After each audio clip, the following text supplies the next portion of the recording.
હાય, આઈ એમ doctor Neha Patel, nutritionist. વરસાદમાં નાહવાનો આનંદ તો સૌ કોઈને માણવો હોય છે, પરંતુ સાથે સાથે આરોગ્યની પણ એટલી જ સંભાળ લેવી જોઈએ.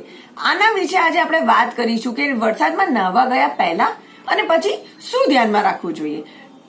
વરસાદમાં નાહવા ગયા પહેલાની 5 ટિપ્સ પર વાત કરીશું. ટીપ નંબર 1, જ્યારે પણ તમે વરસાદમાં નાહવા જતા હોય ત્યારે કમ્ફર્ટેબલ અને જલ્દી સુકાઈ જાય એવા કપડાનો ઉપયોગ કરવો જોઈએ. ટીપ નંબર 2, જ્યારે પણ વરસાદમાં નાહવા જાઓ છો તો જોવું જોઈએ કે અગર એ પહેલો વરસાદ છે તો એને ટાળવો જોઈએ, કારણ કે એમાં ગંદકી હોવાની શક્યતા હોય છે.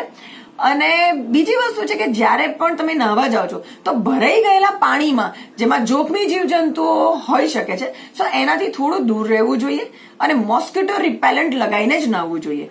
ટીપ નંબર 4 પર વાત કરીએ તો ચાલુ વરસાદમાં કન્ટિન્યુઅસલી થોડું પાણી પીતું રહેવું પણ ખૂબ જરૂરી હોય છે અગર લોંગ ટાઈમ માટે નહાતા હોય તો.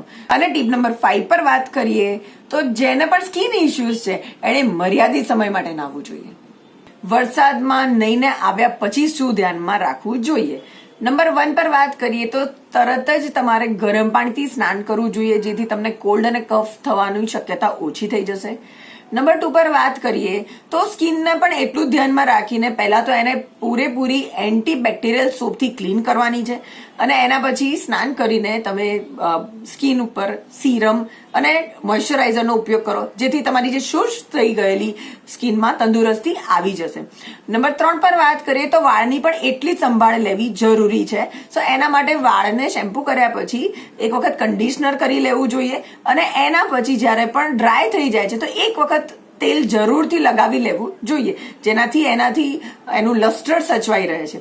નંબર 4 પર વાત કરીએ તો એ દિવસે ડિહાઇડ્રેશનનો પણ કદાચ શક્યતા રહે છે.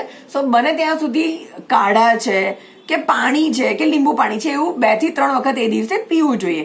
અને નંબર 5 પર વાત કરીએ જે સૌથી અગત્યની છે એ ઇનડાઇજેશન છે. ઘણી વખત આપણે નાહીને આવીએ છીએ જે વરસાદના પાણીમાં, એના પછી આપણે તરત જ તીખું તળેલું ભજીયા છે આ બધું ખાવા લાગીએ છીએ અને એ પણ બહુ જ ક્વોન્ટિટીમાં. તો બસ એટલું ધ્યાન રાખવાનું છે કે માત્રામાં થોડું ઓછું લેવું જોઈએ બધું, અને એની સાથે સાથે બોઇલ્ડ વેજીટેબલ છે કે થોડું લાઇટ ફૂડનો સમાવેશ કરી લો તો તમારું જે સ્વાસ્થ્ય છે એ પ્રોપરલી જળવાઈ રહેશે.